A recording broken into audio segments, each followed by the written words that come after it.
శాసన మండలిలో మరి గవర్నర్ ప్రసంగానికి ధన్యవాద తీర్మానాలు చెప్పడానికి గౌరవ ముఖ్యమంత్రి గారు శాసన మండలికి వచ్చినారు.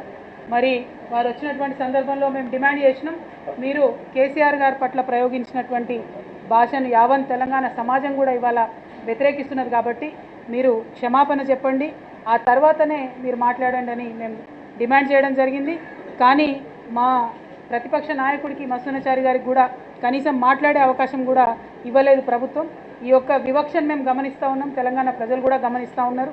మీ అందరికీ తెలుసు, భారతదేశంలో బలంగా మనం కర్మ సిద్ధాంతాన్ని నమ్మేటటువంటి వాళ్ళం. మనం ఏది చేస్తామో అది మనకు వాపసు వస్తుందట.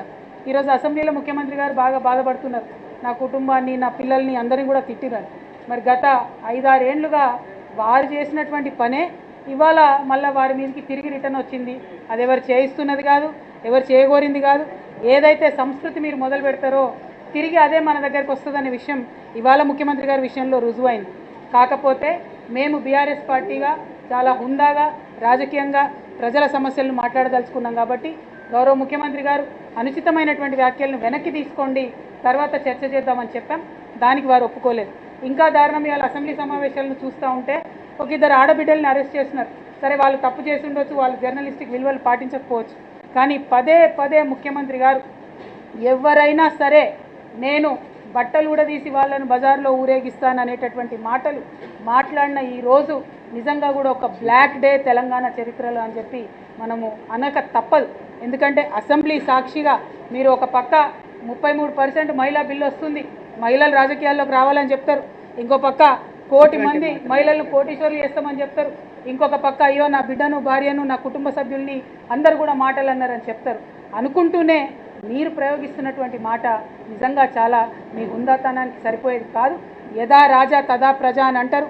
మీరు మాట్లాడిందే కింద వరకు పోతుంది, మీరు మాట్లాడిందే గ్రామాల వరకు పోతుంది, అదే యూట్యూబ్లలో రిఫ్లెక్ట్ అవుతుంది. కాబట్టి మనం మారడం దగ్గర మొదలు పెట్టుకోవాలి.